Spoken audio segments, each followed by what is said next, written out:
దేవునికి స్తోత్రం. నేటి ఉదయకాల వాక్య సందేశం వింటున్నటువంటి ప్రేమైన దేవుని బిడ్డారా, మీకందరికీ మన ప్రభు రక్షకుడైన యేసుక్రీస్తు నామం పేరిట నా యొక్క వందనములు తెలియజేస్తుంటున్నాను. ప్రేమైన దేవుని బిడ్డారా, నేటి దినపు వాక్యం మనం చదువుకుందాం. మార్కు సువార్త 10వ అధ్యాయము 27వ వాక్యంలో దేవునికి సమస్తమును సాధ్యమే అని పరిశుద్ధ గ్రంథం మనతో తెలియజేస్తూ ఉంది. ఈ లోకంలో మనం గమనించినట్లయితే ఎంత గొప్ప జ్ఞానవంతుడైనా, ఎంత చదువుకున్నవాడైనా, ఎంత ధనవంతుడైనా, ఎంత ఐశ్వర్యవంతుడైనా, ఈ లోకంలో ఎంత ఘనతలు ప్రఖ్యాతి వహించినటువంటి ఎవరైనా సరే, రాజులైనా, మంత్రులైనా, అధికారులైనా, ఎవరైనా సరే, ప్రతి ఒక్కరి జీవితంలో ఒక అసాధ్యమైనటువంటి జీవితాన్ని, ఒక అసాధ్యమైన అనుభవాన్ని మనం చూస్తుంటున్నామండి. అది ఆరోగ్యపరమైనది కావచ్చు, లేకపోతే ఆర్థికపరమైనది కావచ్చు, కుటుంబ సంబంధమైనది కావచ్చు.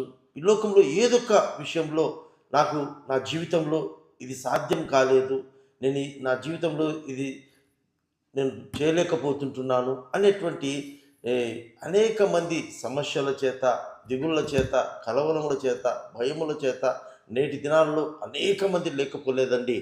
అయితే దేవుని యొక్క వాక్యం సెలవిస్తూ ఉంది, దేవునికి సమస్తమును సాధ్యమే. దేవుడు అంటే ఆయన సర్వశక్తివంతుడండి, ఆయన సర్వాధికారి, సమస్తములో ఉన్నవాడు ఆయనకు అసాధ్యం అంటూ ఏది లేదండి.